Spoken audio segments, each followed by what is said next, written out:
আল্লাহ বলছেন বিসমিল্লাহির রহমানির রহিম ইয়া আইয়ুহাল্লাযীনা আমানুস্তাঈনু বিস-সাবরি ওয়াস-সালাম।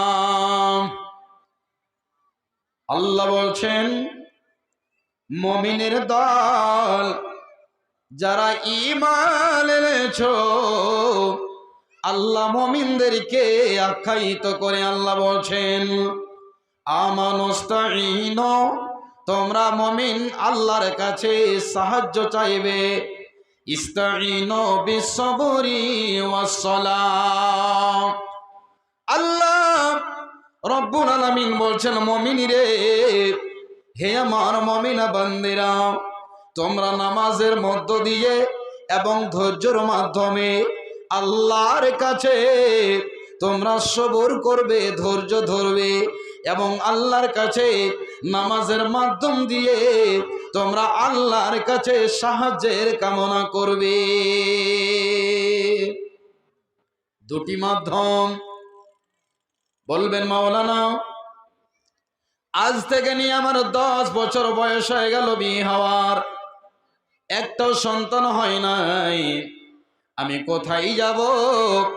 আপনাকে ঈমান হারা করার জন্যে বহু মানুষ বলবে ভাই পান্ডুয়া শরীফে চলে যাও, ওই মাজারে যাবে, একটা কোরবা, একটা তুমি খাসি মানত রাখবে এবং সেই মাজারে গিয়ে পীরের কাছে সাহায্য চাইবে, সেই বাচ্চা দিতে পারে, সে তোমাকে সন্তান দিতে পারে।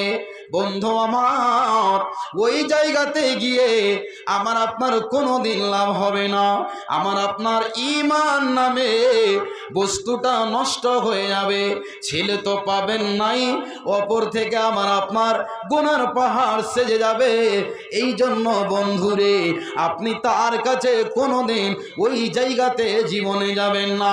আল্লাহ রব্বুল আলামিন বলছেন বান্দা, তুমি যদি আমার প্রকৃত মুমিন হও, আমার মসজিদে আসো, মসজিদে আসার পর 2 রাকাত নামাজ পড়ে গভীর রজনীতে হাত দুটোকে তুলে দিয়ে একবার যখনই বলবে রব্বানা হাবলানা মিন আজওয়াজিনা ওয়া যুররিয়াতিনা কুররাতা আইনু, হে আল্লাহ রাব্বুল আলামিন, আল্লাহ মালিক গো, 10 বছর হয়ে গেল সন্তানের মুখ দেখতে পাই না। আল্লাহ তুমি যাকে চাও সন্তান দাও, আল্লাহ তুমি যাকে চাও মেয়ে দাও, আল্লাহ তুমি যাকে চাও ছেলে দাও, আল্লাহ যাকে চাও শুধু ছেলে দাও, শুধু মেয়ে দাও। আবার আল্লাহ তুমি যাকে চাও চিরজীবনের জন্য আল্লাহ তুমি বন্ধা করে দাও, সারা জীবন ওষুধ খেয়ে জীবনে ও সন্তানের মুখ দেখতে পাই না। তবে সন্তান দেওয়ার মালিক না দেওয়ার মালিক আল্লাহ তুমি ছাড়া আমি আর কার কাছে যাব? আল্লাহর কাছে আপনি দরখাস্ত দেন আর এই দোয়াটা আপনি বলেন রব্বি হাবলি মিনাস সলিহিন, রব্বানা হাব লানা মিন আজওয়াজিনা ওয়া যুররিয়াতিনা কুররাতা আইনি ওয়াজআলনা লিল মুত্তাকিনা ইমামা।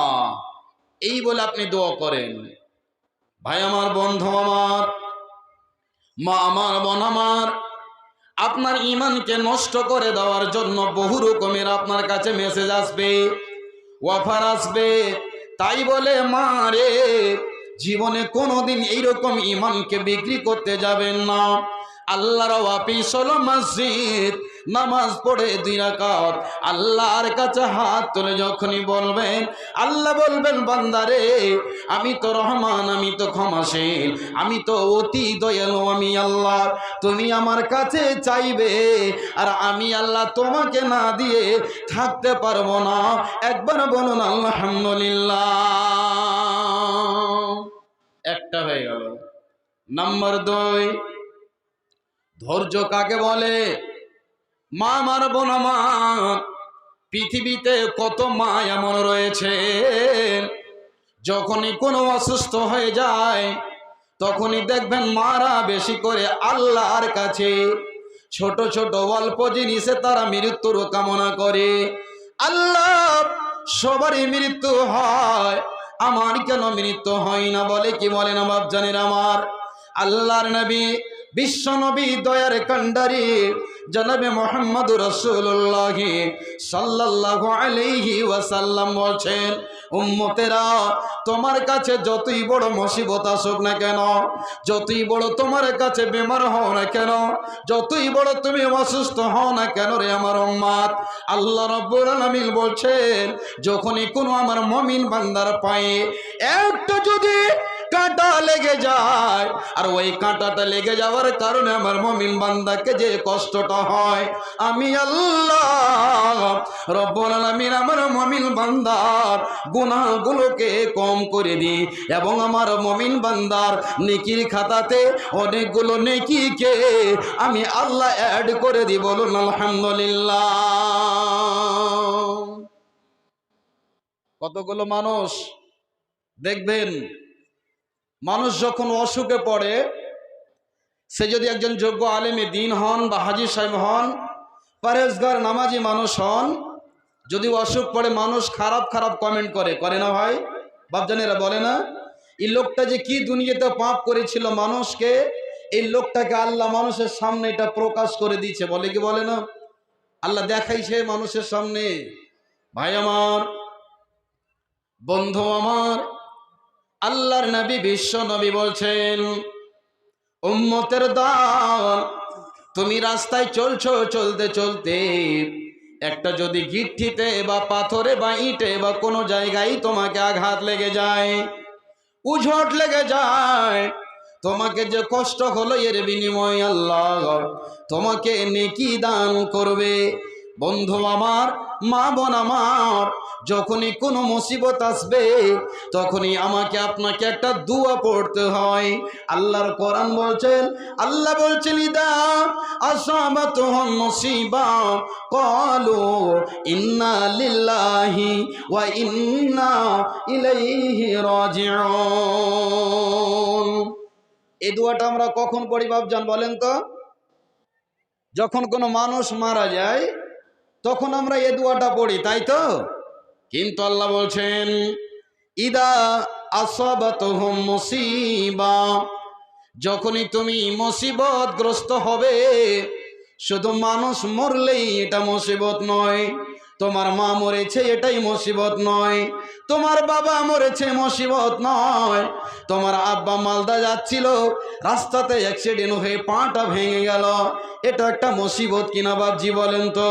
যখনই আপনাকে ফোন করে বলবে, ভাই আব্দুল্লাহ তোমার আব্বা এই মালদা এখানে অ্যাক্সিডেন্ট হয়ে গেছে, পা ভেঙে গেল, আমরা হসপিটালে নিয়ে গেলাম অ্যাম্বুলেন্সে করে, আপনাকে আমাকে বলতে হবে ইন্না লিল্লাহি ওয়া ইন্না ইলাইহি রাজিউন। এই দোয়াটার অর্থ হচ্ছে এটা, ইন্না নিশ্চয়, লিল্লাহি যাহা কিছু হচ্ছে আল্লাহর জন্য, আল্লাহর পক্ষ থেকেই হয়। ভাই আমার, বন্ধু আমার আল্লাহ বলছেন, ইদা আসাবাতুহুম মুসিবা, যখনই তোমার কোনো মুসিবত আসবে তখন তুমি কি বলবে? ক্বালু, তোমরা বলো, ইন্না লিল্লাহি ওয়া ইন্না ইলাইহি রাজিউন। আচ্ছা, আপনার আব্বা 10 বছর থেকে প্যারালাইসিসের অসুখে পড়ে আছে, এটা মুসিবত নয়? একটু হ্যাঁ না বলেন, মুসিবত কি না? মুসিবত। আপনি এমন একটা বিজনেস করেছিলেন, আপনার গোডাউনে আগুন লেগে গেল, গোডাউনটা জ্বলে পুড়ে শেষ হয়ে গেল, একটা মুসিবত কি না? আল্লাহ বলছেন, বান্দারে যখনই মুসিবত আসবে তখনই তোমরা ইন্না লিল্লাহি ওয়া ইন্না ইলাইহি রাজিউন পড়বে। তবে আল্লাহ বলছেন, বান্দা তোমরা খবরদার, ওই বিপদের সম্মুখীন যে হয়েছেন তাকে তোমরা খারাপ কমেন্ট করবে না। এই লোকটা জীবনে বড় পাপ করেছে, এই লোকটা ওর জমিনকে দাবিয়ে নিয়েছে, ওই লোকটা তার টাকা মেরে নিয়েছে, এই জন্য আল্লাহ হয়তো তাকে দুনিয়াতে দেখাচ্ছেন। বন্ধুরে, আল্লাহ রাব্বুল আলামিন বলছেন, বান্দা যদি কোনো মানুষকে কোনো অসুখ হয় তবে আমি আল্লাহ এই দুনিয়াতে তাকে সাজা দিয়ে গুনাহগুলোকে মাফ করিয়ে দিই। বলুন সুবহানাল্লাহ। বন্ধু আমার, যদি কোনো নামাজি মানুষ যদি কোনো আলেমে দিন যদি কোনো অসুস্থ পড়ে থাকে, যদি কোনো একজন আমার আম্মা যান হয়তো হজ করে এসেছেন, বা আলেমের স্ত্রী আল্লাহ আলী মুমিনা পরেশগার প্রতিদিন তাহাজ্জুদে নামাজ পড়ে, কোরআন তিলাওয়াত করে, আর যদি সে মা বিছানায় পড়ে আছে অথচ আল্লাহকে বলছে রব্বুল আলামিন তুমি আমাকে সুস্থতা দাও, আল্লাহ তুমি আমাকে ভালো করে দাও। মা বোন আমার, আল্লাহর নবী বলছেন হে আমার উম্মতির দলেরা শুনে নাও, তুমি যত বড় মুসিবতের সম্মুখীন হবে কোনোদিন মৃত্যুর কামনা করবে না। মা বোনদের এটা অভ্যাস। আল্লাহ সবারই মরণ হইছে, আল্লাহ আমার কেন মুখ ঢেকে লাই না, এ কথাটা বলে কি বলে না? বলে। আল্লাহ বলছেন তোমরা মৃত্যুর কামনা কোনোদিন করবে না। তোমার কাছে মুসিবত এসেছে, তোমাকে কি বলতে হবে? আল্লাহর নবী বিশ্ব নবী বলছেন, মা বোনেরা আমার হাদিসটা ভালো করে শুনে যাবেন। আপনার ছেলে অসুখে পড়ে আছে, আপনার কলিজার টুকরো মারা গেল, আপনার আব্বা মারা গেছেন, স্বামী মারা গেল, আপনি বিধবা হয়েছেন, মারে আল্লাহকে বলেন আল্লাহুম্মা আজিরনি ফি মুসিবতি ওয়া আখলিফলি খায়রাম মিনহা। রব্বুল আলামিন আমার কাছে যেই মুসিবত আল্লাহ এসেছে, আল্লাহ তুমি এর উত্তম প্রতিদান আল্লাহ তুমি আমাকে দিও।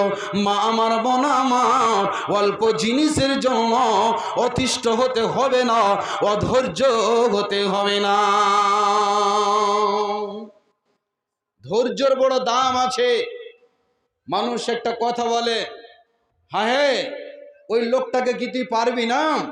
ওই লোকটাকে চাইলে তো তুই একটা ঝটকাতেই সুতিয়ে দিতে পারিস, এমন একটা কেস করে দে, এমন একটা করে দে, থানাতে গিয়ে জিটি করে দে, আর বুনবুনি ঠান্ডা হয়ে যাবে। তুই চাইলে তো হবে, কিন্তু ধৈর্য ধরতে হবে। একটা কথা বলে, প্রবাদ বাক্যে আছে, ধৈর্যের মহাগুণ লোকে বলে ঢিলা। বলে কি বলে না? ধৈর্যের মহাগুণ লোকে বলে ঢিলা।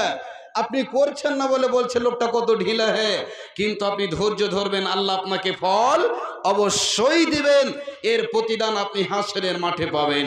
মা বোন একটা হাদিস শুনুন, ভালো করে শুনুন। যেই সমস্ত মা বোনেরা বড় বড় গোপনীয় অসুস্থ বেমারে ভুগছেন, অসুখ হয়ে আছে, বড় বড় অসুখে আপনি ভুগছেন, তাদের জন্য হাদিসটা মনে পড়ে গেল। আল্লাহর নবীর জামানায় হযরতে আতা ইবনে রাবাহ রাদিয়াল্লাহু তাআলা আনহু, ভালো করে হাদিসটা শুনুন, পুরুষ নারী সকলের জন্য বলছি, ধৈর্যের কি গুণ রয়েছে, ধৈর্যের কি প্রতিদান রয়েছে। আতা ইবনে রাবাহ হযরত ইবনে আব্বাসকে বলছেন, একজন আল্লাহ রসুলের জলিলুল কদর সাহাবী রাদিয়াল্লাহু তাআলা আনহু, আতা ইবনে রাবাহ বলছেন, ও হযরতে আনাস, তোমাকে কি আমি আলা উরিকা, তোমাকে আমি একজন জান্নাতি মহিলা কি দেখাবো না? কথাটা কত দামি। হযরতে আতা ইবনে রাবাহ বলছেন, ও আনাস, তোমাকে কি আমি একজন জান্নাতি মহিলা দেখাবো না? বন্ধু আমার, আজ যদি আমাদের মমতা দিদি আজকে পাটনা মাদ্রাসায় যদি আসেন, ওই মহিলাটার চেহারাটা কে দেখতে চাইবে না বলুন? কথা ঠিক কিনা? তার মুখ থেকে দুটি দামি কথা কে শুনতে চাই না? তবে এর চেয়ে উন্নত মানের নারী, যাকে আল্লাহর নবী জান্নাতি ঘোষণা দিয়েছেন, ওই মহিলাটি এত কালো কুৎসিতা, এত অসুস্থতা, এমন একটি অসুখে ভুগছেন, ওই মহিলাটিকে আল্লাহ এমন একটা বিমার দিয়েছেন রে মা। যারা বড় বড় অসুখে জড়িত আছেন, ভালো করে শুনুন, ঘটনাটা শুনতে গেলে আপনার ধৈর্যের বাণটা মজবুত হবে। অসুখ কি? আল্লাহর নবীর সাহাবা বলছেন, কেন আমি দেখব না? এবার আতা ইবনে রাবাহ বলছেন, হাদিহিল মারাতুস সাওদা, এই মহিলাটি কোনো দেখতে চাকচিক্য নয়, রং ফর্সা নয়, একেবারে কালো, এত কালো, কিন্তু এই মহিলাটি আল্লাহর জান্নাতি বান্দি। বলুন সুবহানাল্লাহ। কি এর ভিতরে গুণ ছিল, কি এমন গুণে গুণান্বিত ছিলেন রে বাপজানের আমার। হে আমার মা, আপনি 10 দিন ধরে বিছানায় পড়ে আছেন, আল্লাহরকে বলছেন আল্লাহ আমার মৃত্যু করে নাও, আমার মুখ ঢেকে নাও, সবারই মরণ হয়, আমার কেন মরণ হয় না? জীবনে কোনোদিন এই কথাটা ভুল করে বলবেন না। বললেন এই যে মহিলাটি যাচ্ছেন জান্নাতি মহিলা, আল্লাহু আকবার, কত দাম! কেন? ওই মহিলাটি আল্লাহর নবীর কাছে এসে বলছেন ইয়া রাসূলুল্লাহ, ইয়া হাবিবাল্লাহ, ওগো দয়ার নবীজি, আমার জন্য ফাদউল্লাহ আলী, আমার জন্য আপনি একটু আল্লাহর কাছে দোয়া করেন। অনেকগুলো মা বোন আছেন, দেখবেন বন্ধুরে, এই মাদ্রাসার যিনি প্রধান শিক্ষক ইলিয়াস সাহেব, বদরুদ্দোজা নদভী সাহেব, যোগ্য যারা আলেমে দ্বীন, তাদের কাছে আমরা কতগুলো প্রশ্ন করি, মাসলা মাসাইল জানতে চাই কি চাই না। ওই মহিলাটি এসে বলছেন নবীজি আপনি আমার জন্য একটু দোয়া করেন। নবীজি বললেন কি হয়েছে তোমার, কি তোমার জন্য আমি দোয়া করব?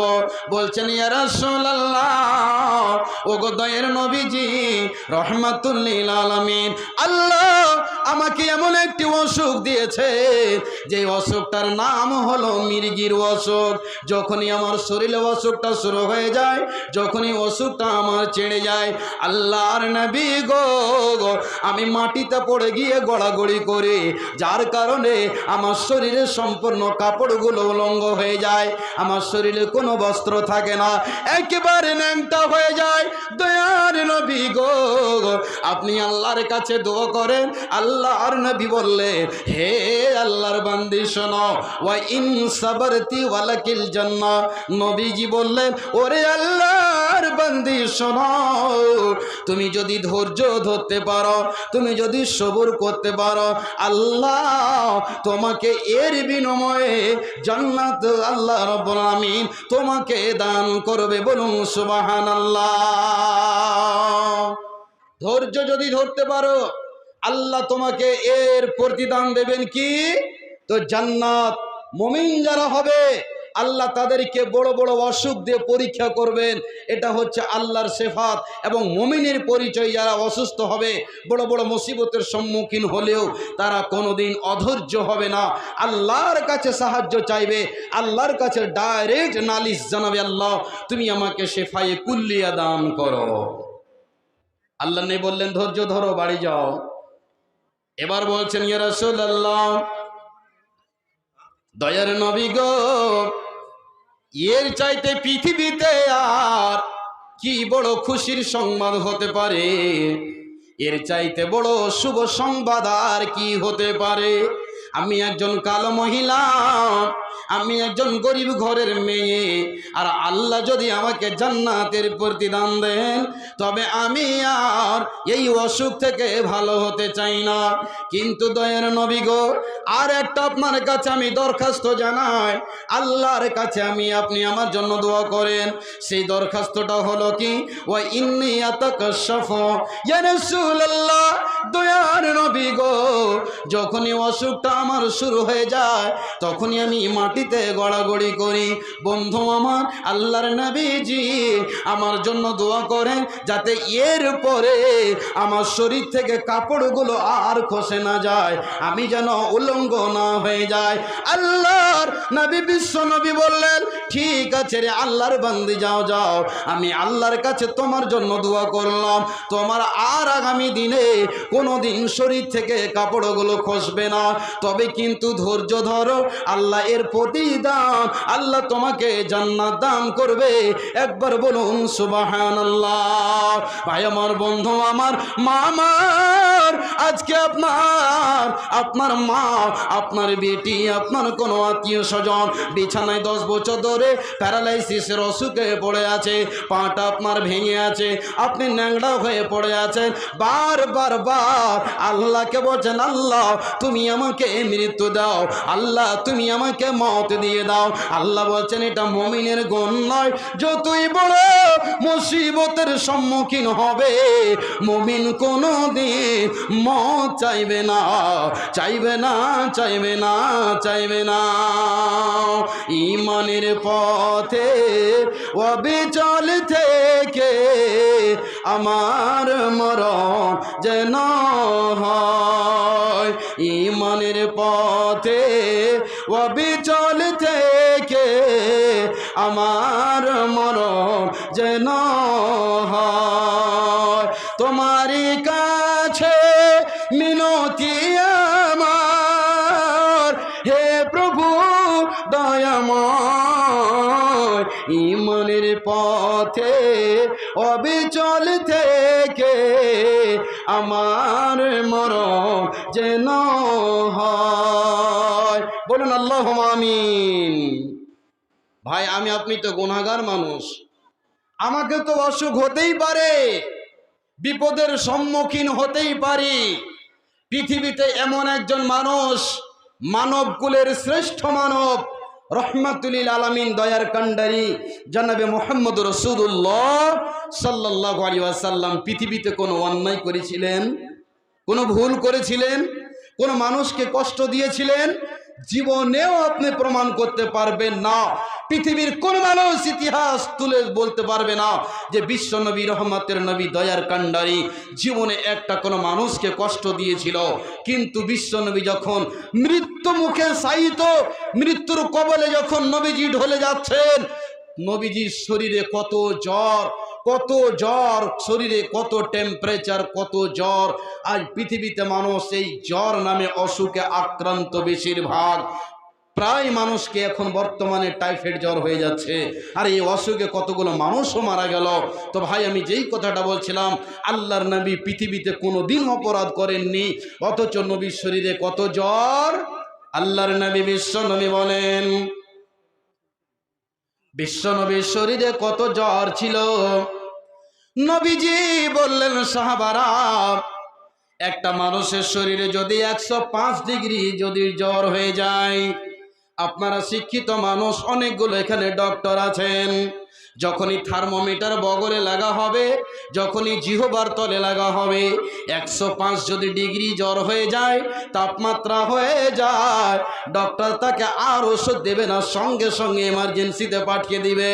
আল্লাহর নবী বিশ্ব নবীজি বলেন, ওরে সাহাবারা, আমাকে দুইজন মানুষকে যতটা জ্বর তাপমাত্রা হয়, ওই অধিকাংশ দুইজন মানুষের জ্বরটা এক জায়গাতে করে যত তাপমাত্রা হয়, যত কষ্ট হয়, আমি বিশ্ব নবী একাই অনুভব করেছি। বলুন সুবহানাল্লাহ। বিশ্ব নবীজি জীবনে কোনোদিন অপরাধ করেননি, নবীজি ভুল করেননি, অথচ আমার আল্লাহ নবীকে জীবনের সাথে এত কষ্ট দিলেন।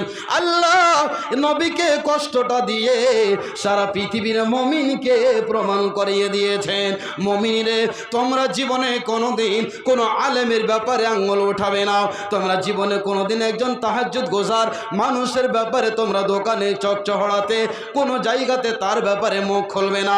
দেখো দেখো রে, এই মৌলানা জীবনে কত পাপ করেছে, মানুষের সামনে আল্লাহ প্রমাণ করে দিয়েছে। এই কথাটা জীবনে বলবেন না। আল্লাহ বলছেন, বান্দা, যারা মুমিন হয় আমি তাদেরকে দুনিয়াতে কষ্ট দিয়ে তার গুনাহগুলোকে শেষ করে দিই। কেমন? যেমন চৈত্র বৈশাখ মাসে আল্লাহর নবী বলছেন, যেমন চৈত্র বৈশাখ মাসে প্রবল বেগে বাতাস যা চলে, দেখবেন বন্ধু আমার, যখনই বাতাসগুলো চলে সম্পূর্ণ পাতাগুলো ঝরে ঝরে মাটিতে পড়ে যায়।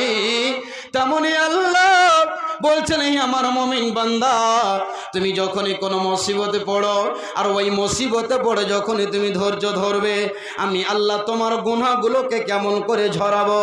যেমন একটা গাছ থেকে পাতাগুলো পড়ে পড়ে পড়ে পড়ে একেবারে গাছটা ফাঁকা হয়ে যায়, আমি আল্লাহ মুমিন বান্দার গুনাহগুলোকে সেইভাবে শেষ করে দিই। একবার বলুন আলহামদুলিল্লাহ। এটা মুমিনের গুণ।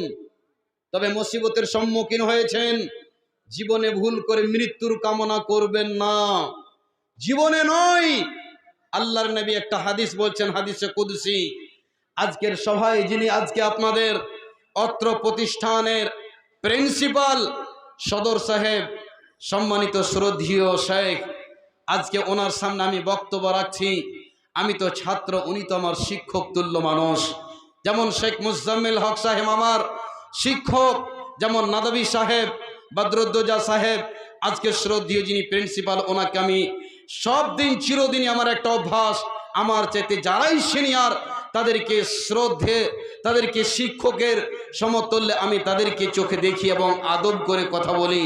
ভাই, আমি 2 পাতা পড়ার মানুষ, আর এখানে বসে যদি লম্বা লম্বা আমি ফতোয়া মারতে শুরু করি এখনই আমার মুখ বন্ধ হয়ে যাবে, যেহেতু আমি বেশি পুঁজিপাতির লোক নই।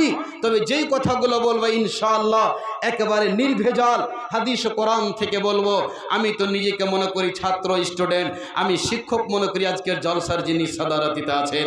যদি ভুল হয়ে যায় আমার শিক্ষক আমাকে ভুল ধরিয়ে দেবেন, আমি তাকে অ্যাকসেপ্ট করে নেব, আমি তাকে মেনে নেব, যেহেতু আমি মানুষ, আমার দ্বারাই ভুল হতেই পারে, এটা সাধারণ ব্যাপার, মানুষ তারাই ভুল হয়, মুখ বলতেই চুপ। বন্ধু আমার, যেই কথাটা বলছিলাম, আমি যে হাদিসটা বলছি, আল্লাহর নবী, বিশ্ব নবী জনাবে মুহাম্মদ রাসূলুল্লাহ, একবার মহাব্বতের সাথে বলুন তো, সাল্লাল্লাহু আলাইহি ওয়াসাল্লাম বলছেন, হাদিসটা কুদসি, আল্লাহর কথা, মুখটা হচ্ছে বিশ্ব নবী।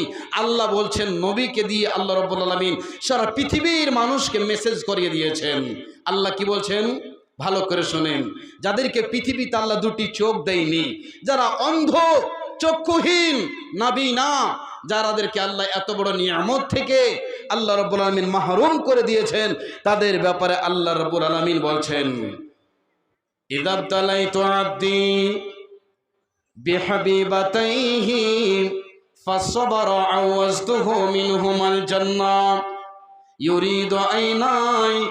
আল্লাহর নবী বিশ্ব নবীজি বলছেন, আল্লাহ তাবারক ওয়া তাআলা বলেন, সারা পৃথিবীর বান্দারেরা, সারা পৃথিবীর বান্দা বান্দিরা শোনো, যাদেরকে আমি আল্লাহ 2টি চোখ থেকে মাহরুম করে দিয়েছি, 2টি চোখ থেকে আমি আল্লাহ, যাকে আমি 2টি চোখ কেড়ে নিয়েছি, অর্থাৎ আমি অন্ধ করে দিয়েছি, আল্লাহ রাব্বুল আলামিন বলছেন, ফাসবারা আওয়াজতুহু, সেই বান্দা যদি আমার সবর করে, ধৈর্য ধরে, বন্ধু আমার 2টি চোখের কত দাম, যদি যাদের চোখ নাই তাকে গিয়ে জিজ্ঞাসা করবেন। ভাই আমার, বন্ধু আমার, যাদের 2টি চক্ষু নেই তাকে গিয়ে জিজ্ঞাসা করুন, কত না মনের ভিতরে ব্যথা, মনের ভিতরে কত বেদনা।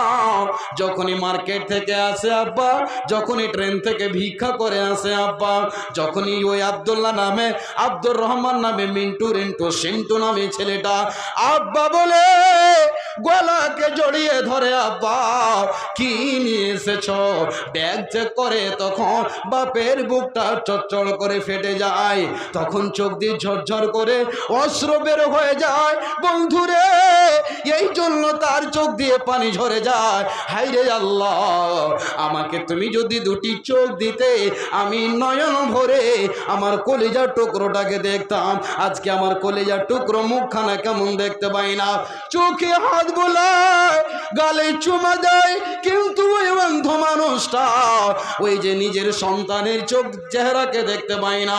আল্লাহকে বলে, আল্লাহ রব্বুল আলামিন গো, আমি তোমাকে, আল্লাহ তোমার ব্যাপারে আমি কোনো অভিযোগ জানাই না, আমি কোনো অভিযোগ দায়ের করি না।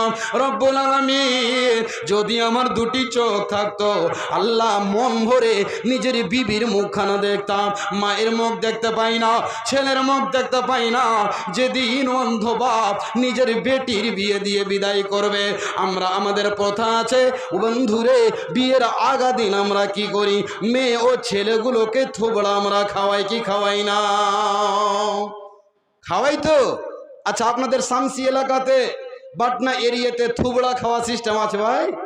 আছে, অবশ্যই আছে, আমি জানি।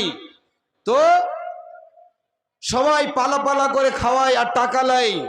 আচ্ছা বলেন, যদি ওই মেয়ের বাপটা অন্ধ হয়, যেদিন জীবনে কোনোদিন এমনই একটা মনের ভিতরে ব্যথা বেদনা, সবাই খাওয়াচ্ছে থোবড়া, আদর করে মেয়ের মুখে দিচ্ছে, এবারে কেউ বলছে মেয়ের বাবাকে ডাকো, হাফিজ সাহেবকে ডাকো। বন্ধুরে, ঠান্ডার দিলে কম্বলের ভিতরে মুখ গুজে অন্ধ বাবা ঝরঝর করে কাঁদছে, আর মেয়েরা ঝাঁকের ঝাঁকে গীত গাইছে, সব খাওয়াচ্ছে। যখনই ডাকা হয়েছে হাফিজ সাহেব আপনার মেয়েকে কি আপনি থোবড়া খাওয়াবেন না, তখন কূপ ছেড়ে কেঁদে বলছে, ভাই রে আমাকে তোমরা বাধ্য করিও না, যার মুখে আমি থোবড়া তুলিয়ে দেব সেই মেয়েটার মুখ কি আমি দেখতে পাই? মেয়ের মুখটা দেখতে যদি না পাই তবেই আমার মুখখানা আমার হাতখানা আমার মেয়ের মুখে যাবে কি যাবে না কে ধরবে? ভাই আমার, বন্ধু আমার, যখনই অন্ধ বাপ ওই মেয়ের মুখে খাবারটা দিতে যায় মুখে যায় না, ওই মেয়ে আদর করে অন্ধ বাপের হাতটাকে টেনে নিয়ে মুখে দিয়ে দেয়। তখন ঝরঝর করে চোখ দিয়ে অন্ধ মানুষটার চোখ দিয়ে পানি বয়ে যায় কি যায় না? আল্লাহর নবী বলছেন, উম্মতেরা রে, যদি এই মুসিবতের সম্মুখীন হও আর তোমরা যদি ধৈর্য ধরতে পারো, সেই নারী হোক পুরুষ হোক, যদি আল্লাহকে বলে আল্লাহ এর প্রতিদান তুমি আমাকে হাসরের মাঠে আল্লাহ দিও, আল্লাহ বলছেন বান্দারে ধৈর্য ধরো, সবর করো, আমি আল্লাহ তোমাকে এর প্রতিদান এর চেয়ে উত্তম প্রতিদান দেব। এই যদি ধৈর্য ধরতে পারে একজন অন্ধ মানুষ, আল্লাহ কি দিবেন? কিয়ামতের মাঠে আল্লাহ সেদিন ওই অন্ধ মানুষটাকে ডাকবেন, এই আমার বান্দা, বলো তোমার কোনো মনের ভিতরে ব্যথা বেদনা আছে নাকি বলো? সেদিন বলবে রব্বুল আলামিন, আল্লাহ আমি একটা আপনাকে কথা জানাতে চাই, আল্লাহ বড় নিয়ামত থেকে আমাকে মাহরুম করে দিয়েছিলেন, আল্লাহ আমি অভিযোগ জানাইনি, রব্বুল আলামিন গো আমাকে আপনি আজকে যা দেবেন এর প্রতিদান আপনার খুশিতে মনে। তখন আমার আল্লাহ বলবেন, হে আমার বান্দা, ধৈর্য ধরেছ, সবুর করেছ, এর বিনিময়ে তোমাকে আমি উত্তম প্রতিদান দিলাম, যেই প্রতিদানের নাম হলো জান্নাত। বলুন আলহামদুলিল্লাহ। ওই বান্দা আল্লাহর শুকরিয়া আদায় করবে, আল্লাহ তাবারক ওয়া তাআলা তাকে আর অন্ধ করে জান্নাতে দেবেন না, দুটি চোখ দেবেন, জান্নাতের দৃশ্যগুলো দেখে আল্লাহ শুকরিয়া আদায় করবে। একবার বলুন আলহামদুলিল্লাহ। মুমিনের গুণ ধৈর্য ধরবে, সবুর করবে। ভাই আমার, আর একটা হাদিস আপনাদের সামনে তুলে দিই। অবশ্যই অবশ্যই যেই কথাটা বলছিলাম, মুসিবতে পড়েছেন ধৈর্য ধরবেন। আল্লাহর নবী কেমন ধৈর্য ধরেছিলেন, আল্লাহ রসুল কেমন ভাবে ধৈর্য ধরেছিলেন। তাইফের ময়দানে গেলেন, দ্বীনের দাওয়াত দিলেন, মানুষকে সত্য কথা কোরআনের দাওয়াত দিতে গিয়ে কাফেরেরা মারলো, এমনভাবে অত্যাচার করলো, এমনভাবে নির্যাতনের হার বাড়িয়ে দিল। রাসূলকে পাথর মেরে, যেই নবীজির চেহারাটা 14 তারিখে চাঁদের মতন ঝকঝক করে জ্বলে, সেই নবীর শরীরে পাথর মেরে নবীজির সারা শরীর থেকে রক্ত যেন ঝরছে। আল্লাহু আকবার। আল্লাহর নবীর কাছে জিবরিল আসছেন, আল্লাহ রাব্বুল আলামিন আল্লাহর নবীকে বলছেন, হে নবী আপনি বলুন, যদি আদেশ হয় এদেরকে দুটি পাহাড়ে চাক্কি পিষা করে পিষে দিয়ে এদেরকে শেষ করে দেব, আপনি বলুন। আল্লাহর নবী বলেছিলেন, জিবরিল এরা যদি ধ্বংস হয়ে যায়, এরা যদি নিপাত হয়ে যায়, তবে এরপরে দিনের কাজ কে করবে, দিনে কে আসবে? না, এদেরকে ছেড়ে দেওয়া হোক। আল্লাহর কাছে বিশ্ব নবীজি আল্লাহর রাসূল দয়ার কান্ডারি জানাবে মুহাম্মদ রাসূলুল্লাহ সাল্লাল্লাহু আলাইহি ওয়াসাল্লাম এইভাবে হাদিসে এসেছে, যেমন আমি ঘামগুলোকে মুছছি, আল্লাহর নবী রক্তগুলোকে ভাবে মুছছেন আর দোয়া করছেন, আল্লাহুম্মা গফির লিকওমি ফা ইন্নাহুম লা ইয়ালামুন। হে আল্লাহ আমার কওমকে তুমি ক্ষমা করে দাও, হে আল্লাহ আমার কওমকে তুমি মাফ করে দাও, ইয়া রব্বে করিম আমাকে এরা চিনে নাও, আল্লাহ এদেরকে তুমি মাফ করে দাও। কেমন ছিল ধৈর্য, কেমন ছিল সবর? আল্লাহ বলছেন, ইয়া আইয়ুহাল্লাযীনা আমানু ইসতাঈনু বিস-সাবরি ওয়াস-সালাহ ইন্নাল্লাহা মা'আস সাবিরিন। যারাই ধৈর্য ধরেছে আল্লাহ রাব্বুল আলামিন ধৈর্যকারীর সঙ্গে রয়েছেন। তবে আপনি অসুখে পড়েছেন, মুসিবতে পড়েছেন, যেই কোনো ধরনের আপনি মুসিবতের সম্মুখীন হবেন, আল্লাহকে বলেন, স্বয়ং আল্লাহ রাব্বুল আলামিন আপনার মাসলা হাল করে দেবেন। ধৈর্য কাকে বলেন? সম্মানিত দিনী ভাই, আমি একটা কথা বলে দিই, এখন ওই অসুখগুলো পৃথিবীতে এখন নেই, যেই অসুখগুলো আজ থেকে 20 বছর 30 বছর আগে ছিল, যাকে হাদিসের ভাষায় তাউন বলা হয়, এবং আমরা নিজের ভাষায় তাকে বলি কি, কলেরার অসুখ। যখনই গ্রামে ঢুকতো, এলাকা এলাকা মানুষ মরতো, একজন জানাজা হয়নি আরেকজন মরে গেল। তবে আল্লাহ নবী বলছেন, যদি এইরকম অসুখ ঢুকে যায় তবে তোমরা সেখানে ধৈর্য ধরবে। মুমিনের জন্য হচ্ছে রহমত, মুমিনের জন্য হচ্ছে দয়া। এই অসুখে যদি কেউ মারা যায়, আল্লাহ রাব্বুল আলামিন তাকে শহীদের দরজা দেবেন। আর যারা গুনাহগার, তাদের জন্য এটা হচ্ছে আযাব। সম্মানিত দিনী ভাই, নবীজি বলছেন, যেই গ্রামে অসুখ থাকবে ওই গ্রাম থেকে অন্য গ্রামে তুমি যাবে না। বা শুনছো যে পাটনা গ্রামে অসুখটা ঢুকেছে, অমুক গ্রাম থেকে অমুক গ্রামে তুমি যাবে না। এটা আল্লাহ রসুলের বার্তা। সম্মানিত দিনী ভাই, আমি যে কথাগুলো বলছিলাম, যত বড় মুসিবতের সম্মুখীন হবেন, আল্লাহর কাছে দোয়া করবেন, আল্লাহকে বলবেন, আল্লাহ তুমি আমাকে শেফাই কুল্লিয়া দান করো, আল্লাহ আমাকে তুমি সম্মানের মৃত্যু দাও, আল্লাহ তোমার কাছে আমার বেঁচে থাকা যদি ভালো হয় তো আল্লাহ আমাকে তুমি বাঁচিয়ে রাখো, আর আমার মৃত্যু তোমার কাছে যদি ভালো হয় তবে আল্লাহ তুমি আমাকে মৃত্যু দাও। তবে জীবনে কোনোদিন মৃত্যুর কামনা করবেন না। অসুখে বিসুখে পড়েছেন, আল্লাহ রাব্বুল আলামিন আমাদের সকলকে শোনা ও বলার চেয়ে বেশি বেশি আমল করার তৌফিক দান করেন, বেশি বেশি করে ধৈর্য ধরার তৌফিক দান করেন। আমিন, আল্লাহুম্মা আমিন। যাই হোক, এখান থেকে আমার বক্তব্য শেষ করলাম। যদি ভাষাগত ত্রুটি হয় ক্ষমা দৃষ্টিতে দেখবেন। আল্লাহ রাব্বুল আলামিন আমাদের সকলকে